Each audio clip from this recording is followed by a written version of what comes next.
todas bem-vindas, bem-vindos, bem-vindes a mais um Babado Sério. Dessa vez agora tem cartãozinho com as perguntas de quem.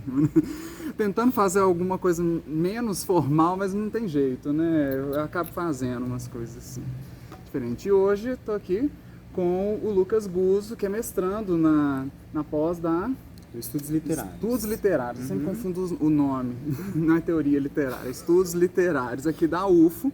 Estamos aqui fazendo nossa primeira externa também, gravando aqui debaixo das árvores do... O único lugar que tem sombra. Que tem sombra, né? Mas assim, já quem conhece, né, o campus Santa Mônica sabe que onde tem sombra tem cocô de passarinho. Então, a gente pediu licença um pouquinho aqui para gravar. Problema da gravação externa, né? Acontece. Lucas, então hoje o babado, né, babado Sério. seríssimo que a gente vai falar é sobre raça, sexualidade, gênero e carnaval. Né? E aí eu queria começar então com o título de 2 textos que eu dei uma olhadinha na internet e eu acho que seria interessante, né, para a gente começar a falar um pouquinho sobre isso. A primeira é de uma notícia da BBC News Brasil, de 2016, um pouco mais antigo, mas acho que o tema não perde muito não, né? Foi escrita por Luiz Barrucho, ou Barrucho, né? Que pega um fragmento da fala da professora e ativista sul-mato-grossense Ângela Batista, né? Então o título é o seguinte: "É triste me ver estereotipada em fantasia de carnaval", diz a ativista negra. Sim. A outra...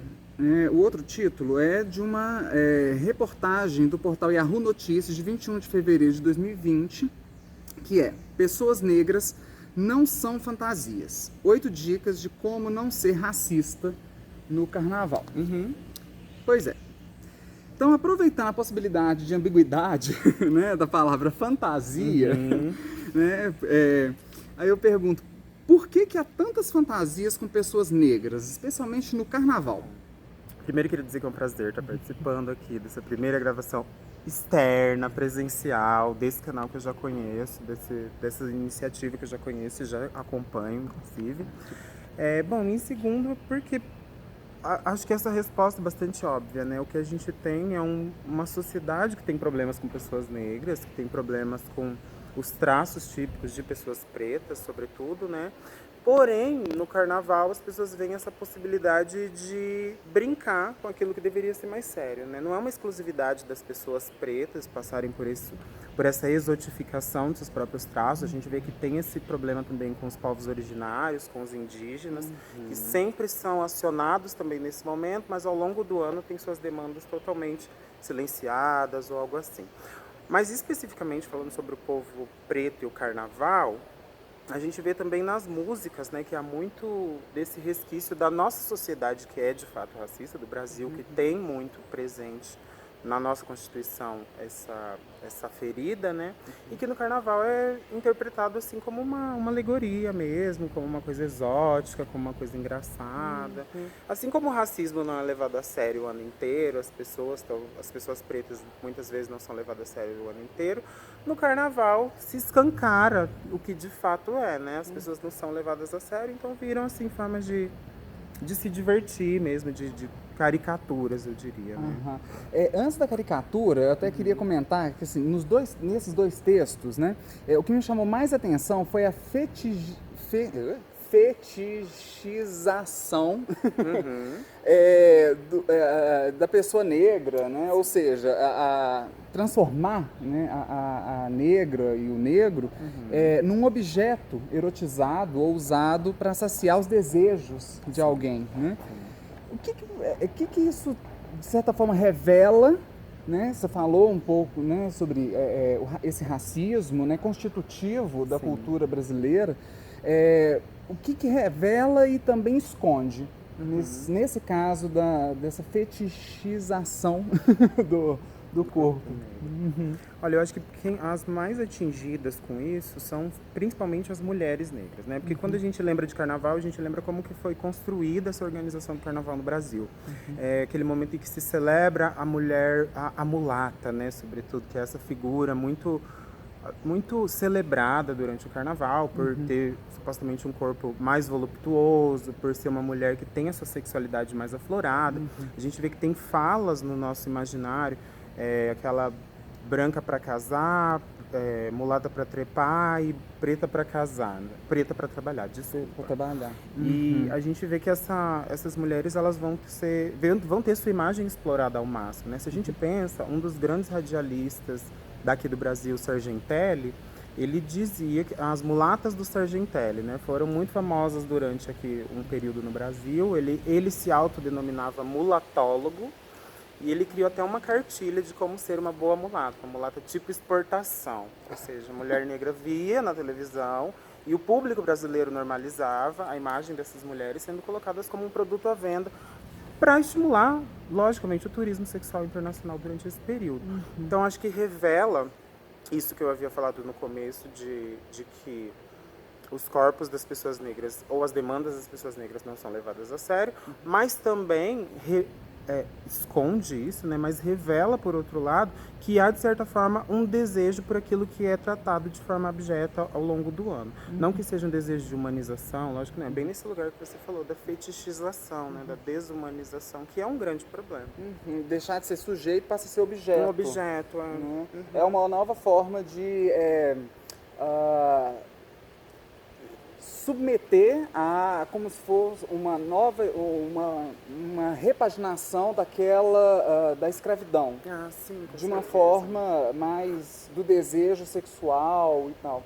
E também lúdica, né? Porque no carnaval tudo pode, é brincadeira, qualquer coisa. Então, aproveitei esse clima leve, supostamente, do carnaval, para colocar para fora as questões que a gente tem ao longo de toda a história. E acaba tendo aí uma quantidade de estereotipização também, né? Sim. Por exemplo, homens negros têm pênis grande, né? Como você está falando, as mulheres negras são mais sexuais. Sim. E isso é revelado no carnaval de várias formas, né? Uma delas é essa fantasia, né? De ter uma relação, né? Sexual necessariamente. Com a mulata, Exato. Né? Enfim, numa outra notícia, né, de 23 de agosto de 2021, do portal da Universidade Tiradentes, o NIT, né, sobre a pesquisa da educadora Jade Rosa dos Santos, em que ela diz que toda mulher negra já escutou essa abordagem de um homem, né? Meu desejo é ficar com uma mulher negra. Os homens gays negros escutam algo parecido? Sim, também? Nossa, sim, escutam. Inclusive, por exemplo, da mesma forma que o homem heterossexual negro espera-se dele uma extrema virilidade, consequente de um processo de animalização mesmo desse corpo, que ele vai ter um pênis imenso, ele vai ter uma performance sexual extremamente viril e animalesca, até por que não dizer. Isso vai acontecer nas relações de homens gays também. Porque é muito comum que a gente tem que pensar que a gente tem um imaginário comum, né? Que desse imaginário deriva a imagem que o homem gay, logo, vai ser também igualmente viril, vai ser superdotado, vai ter uma performance sexual predatória mesmo, daquela coisa da... Se a pessoa ela não é vista como um sujeito, como um ser humano, eu vou relacioná-la a comportamentos animalescos mesmo. Então, é sim comum que haja essa repetição entre homens gays.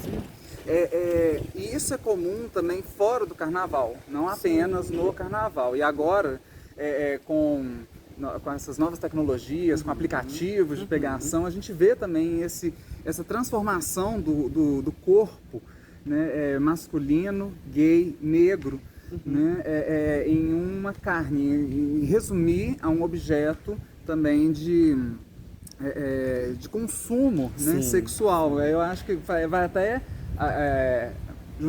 com a frase que você disse, né? Então a mulher branca é para casar, então o gay branco é com quem eu vou namorar, ter uma relação, e agora a gente já pode casar também, né? Por que não? Por que não? E aí então seria o mulato / negro, né? Seria aquele com quem vai ter fantasias ou sexo, né? E o preto ainda é para trabalhar.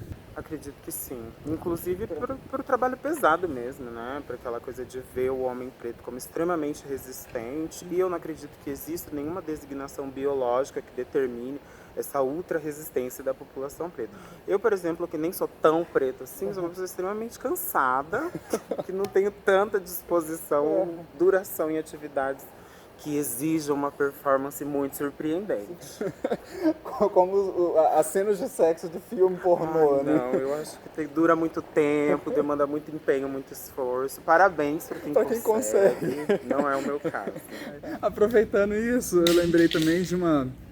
É ótimo gravar fora também, ó. Já deve ter passado aqui uma rajada de vento também no microfone, mas tudo bem. Bom, uma postagem no portal Doutor Maravilha, coisas que a gente encontra na internet, assim, né?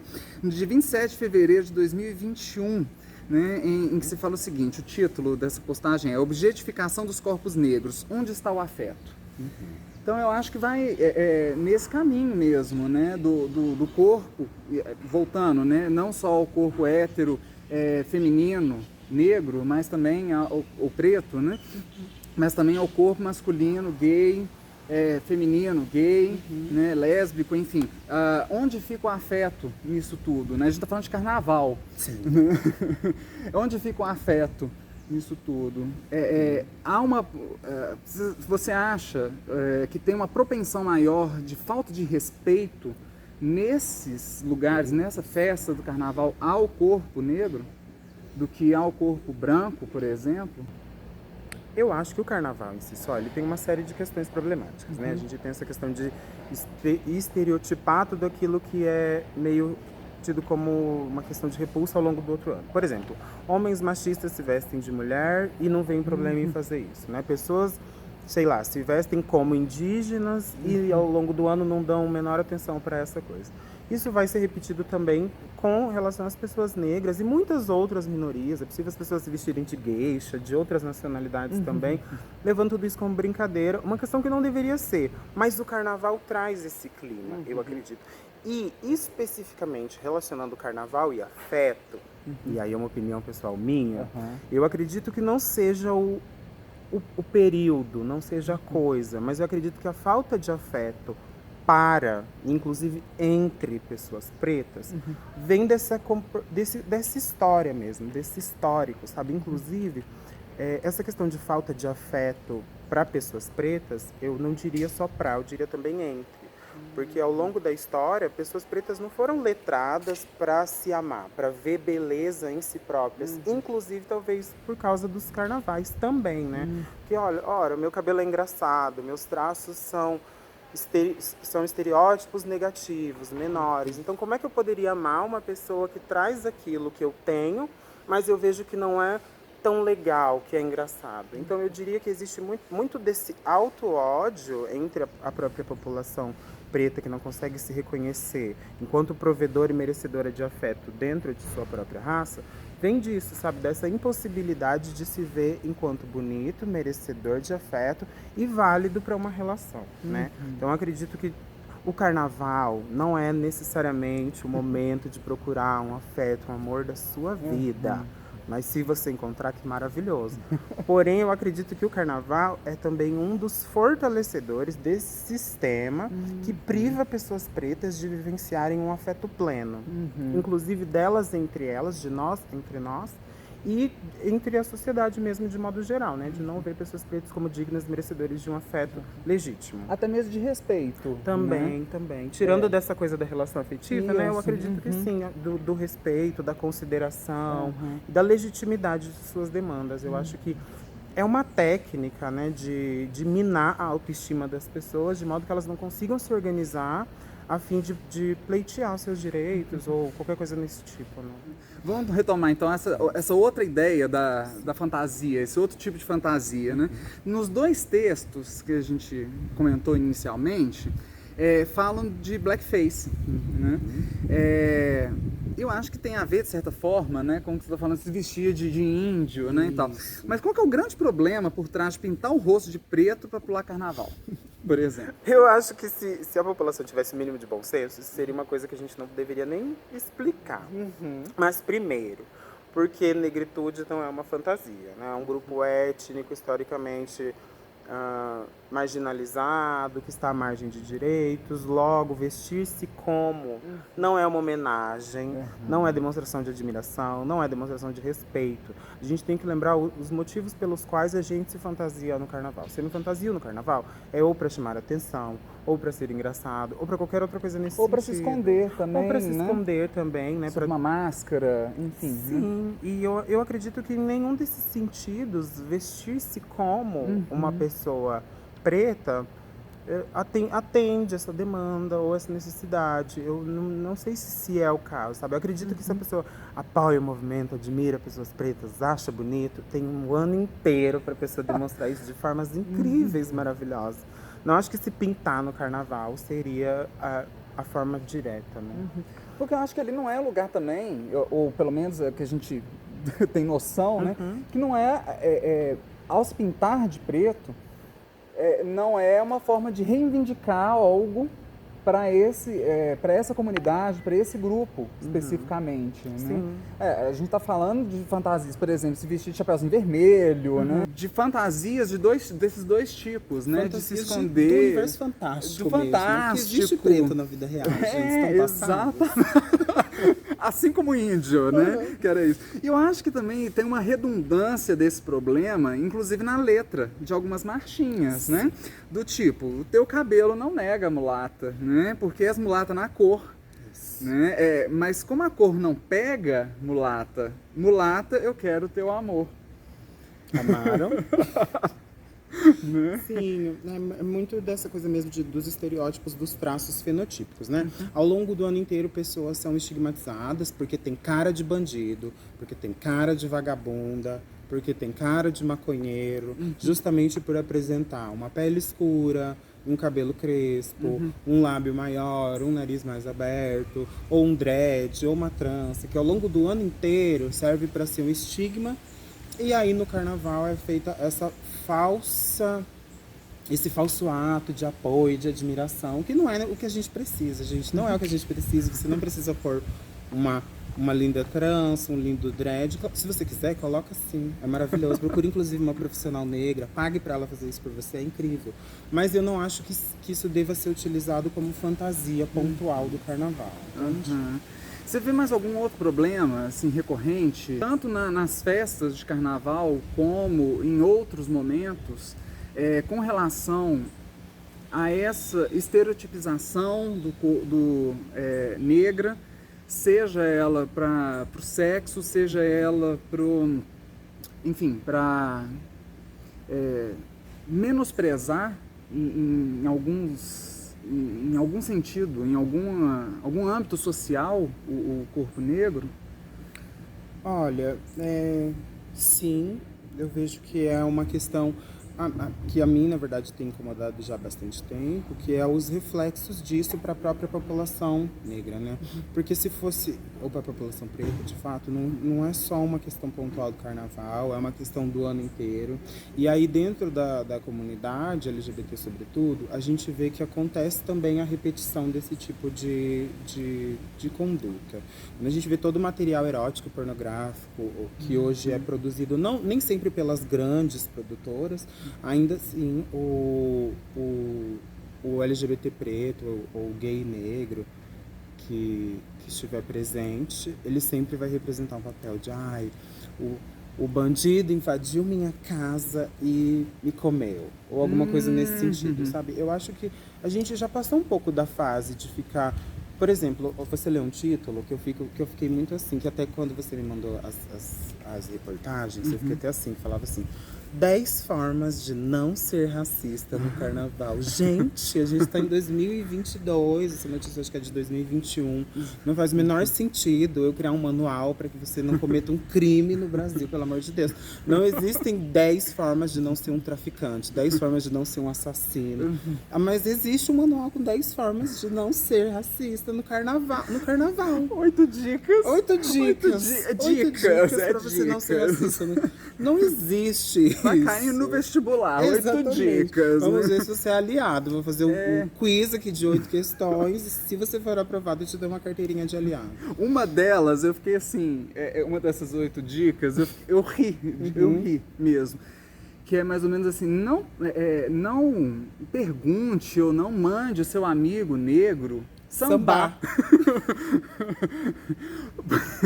Como se o samba fosse uma coisa que passasse, assim, a dança, né? A dança do samba fosse uma coisa que passasse pelo genética, mas que era específica na melanina. Menina, Né? samba aí pra gente ver. E eu tenho amigas negras que não sabem sambar. Tenho amigas pretas que não sabem sambar, mas elas são esforçadas, elas tentam também aprender. E tenho amigas brancas que sambam também maravilhosamente, sem problema nenhum. Eu acho tudo. Mas é porque é muito esquisito mesmo. E parece muito distante, mas é uma coisa que acontece. Porque às vezes a gente tá num samba, no pagode, sei lá, a pessoa tá meio cansada e vem alguém super simpático, aliado, e fala: vai, samba aí pra gente ver. Já cansou? E às vezes eu já cansei mesmo. Como eu falei, eu sou uma pessoa cansada. Eu não duro muito em atividades físicas. Então, às vezes, independente da minha melanina, eu só não quero. Então, nem preciso pedir. Não importa, né? Nesse caso. Nossa, E o interessante é que esse tipo de estereótipo, né, de ideia, ela é ampliada não só para o negro brasileiro, mas para o brasileiro de forma geral. Então você vai para o exterior e fala que é brasileiro, primeiro que eu, no meu caso, né, não acreditam. Aí quando fala então você toma cerveja? Não tomo cerveja, né? Mas eu sei sambar. Mas, olha só como é que é a própria construção mesmo. Mas eu sei sambar, né? É do tipo uma coisa. Apesar de eu ser brasileiro não tomar cerveja, eu sei sambar. É isso, né? A gente entra num pacote, né, que é estereotipado não só pela cor de pele, né, que eu suponho, imagino, porque né, não vivo isso no meu dia a dia, mas eu vejo que tem um acúmulo, né, de índices, né, corporais e discursivos, linguísticos, que vão levar a certas expectativas, né, como essa. Como essa também, né, que a gente estava falando, é negro, então tem um pênis enorme. Isso. Então isso para ou é ativo. É ativo, é isso que eu ia comentar. É isso que eu ia comentar. Né? Que entra numa expectativa, né, de que todos, então, negros, gays, sejam ativos. Sim. Viris. Mas aí a gente tem Vera Verão, grande representante, vamos dizer assim, dessa quebra, de certa forma, desse estereótipo mesmo, né? E entra em outros, óbvio, né? Mas a gente está falando também de estereótipos de forma geral, né? Sim. Você estava comentando que falta um pouco dessa discussão dentro da comunidade negra, e você percebe vamos dizer agora, numa comunidade geral, LGBT, você percebe que há muito racismo? Sim. Ainda nesse... Eu acho que a gente vive numa nação racista, a gente vive num país racista, então as comunidades de modo geral, tanto sexodivergentes ou algo nesse tipo, dissidentes, aliás, não passariam sem nada, né? Não passariam desse lugar só por eu pertencer a uma minoria. Porque da mesma forma que, por exemplo, eu me vejo dentro da comunidade LGBT, isso não me livra, por exemplo, de ser machista com uma outra pessoa, com uma outra mulher, não é? Então, a gente tem que imaginar que sim, o racismo está muito presente na comunidade LGBT, a mais e tudo. E eu acredito que ela vem muito dessa reprodução, né, do lugar que a gente foi criado, e acaba inclusive refletindo na forma de abordagem das próprias pessoas racializadas LGBT, que, por exemplo, não conseguem pensar afetos com pessoas do mesmo grupo étnico, da mesma cor, da mesma raça. E isso não é uma questão de, que eu gosto, que eu não gosto, que não sei o quê. E não é também achar que o afeto é aquela coisa que acontece e a gente nunca vai controlar, porque é uma questão de escolha. A gente não está mais no século XIX para ficar acreditando em fábulas. Então, assim, tão arrebatadora esse ponto. Ai, né? para, que mentira. E aí, eu acredito que tudo isso se retroalimenta. Não acredito que sim, existe muito essa questão de racismo dentro da comunidade LGBT, que vai levar à reprodução desses padrões aos quais os homens negros são submetidos, inclusive em relações heterossexuais, de pessoas pensando que eles têm que ter uma conduta viril, de que eles têm que ser extremamente machos, de que eles são bem dotados. Eu vejo muitos amigos meus, por exemplo, eu em menor grau, porque eu não me coloco tanto nesse lugar, eu não passo batida a minha homossexualidade e o meu comportamento, mas eu vejo amigos que, por exemplo, são um pouco mais quietinhos que eu, que tem uma certa normatividadezinha assim, que realmente eles, o que se espera sobre os corpos deles, sobre as performances sexuais deles, é que eles sejam assim ideais, sabe? Aquela coisa assim do bom crioulo mesmo, do amaro, do aleixo, aquela coisa do homem super viril, super protetor, no sexo violento, com um apetite incansável, com uma performance assim incrível, com um pênis imenso e é muito complicado, sabe? Porque grande parte da comunidade LGBT, de pessoas negras, inclusive integrantes da comunidade LGBT, não vão se enquadrar nessas expectativas de raça, né? E pensar que a gente pode, enquanto comunidade, pensar caminhadas outras e reescrever a história a partir de outros lugares, né? Inclusive quando a gente pensa em racialidade mesmo.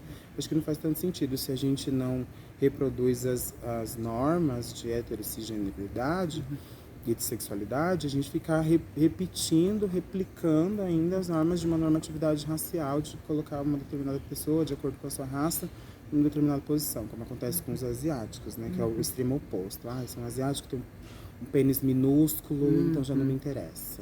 Acho que não é necessariamente nesse caminho. E dentro do grupo negro agora, pensando na comunidade preta, há uma hierarquia pela tonalidade de cor? De pele, do tipo, você não é tão negro, então não é tão viril. Existe isso também? Existe. Esse ponto de vista? Eu acho que sim, porque, por exemplo, eu muito dificilmente seria comparada a Vera Verão. Mesmo que eu tenha uma performance assim, dita como mais afeminada, eu jamais seria chamada de Vera Verão. Mas agora eu vejo, por exemplo, pessoas que cresceram comigo, bichas que cresceram comigo, que na época da escola, o maior medo delas era raspar a cabeça, porque iam chamá-las de Vera Verão. Então, a minha preocupação vinha de um outro lugar. Eu talvez eu era zoado, chamado de Patrick, olha a faca do Zorra Total, que era já uma personagem de uma outra época. Umas eram chamadas de lacraia também, porque é muito dessas coisas que vão marcando o imaginário. E sim, talvez eu sinto que as violências se incidem sobre a minha existência de uma forma muito diferenciada. Porque, primeiro, eu não sou uma pessoa tão escura, tão preta, e eu não sou uma pessoa que demonstra aquela virilidade que me colocaria no papel de um preto marginal e potencialmente bandido, sabe? Então, às vezes, eu sinto que a minha presença é sutilizada pelo que eu comunico anteriormente, por não ter uma pele tão escura, por não falar tão grosso, por às vezes falar mais baixo e tudo, mas são formas também de blindagem que a gente vai fazendo ao longo da vida, para ter uma vivência um pouco mais pacífica. Não vou falar que isso me isenta de sofrer racismo de jeito nenhum, ou que me isenta de ser confundido com alguma coisa, com algum momento, porque não. Hoje a gente sabe que a maioria das mortes por violência policial que acontece no Brasil, elas são de meninos de até 23 anos, que não são os pretos retintos, apesar de serem também, mas a maioria dessas pessoas que estão lá no ML aguardando por uma identificação devida são de meninos pardos, que são a maioria da nossa população. Quando a gente pensa em raça negra, os pardos ainda são muito violentados, né, de fato. E pra gente encerrar, vamos agora para uma parte mais lúdica, vamos dizer assim. Depois de 2 anos sem carnaval, vai pular carnaval? Com certeza. Vou pular duplo twist escarpado, assim, homenagem. Vou pôr até uma fantasia de ginasta, homenageando a Daiane dos Santos. Porque, nossa, vai ser maravilhoso, gente. Eu tava esperando tanto.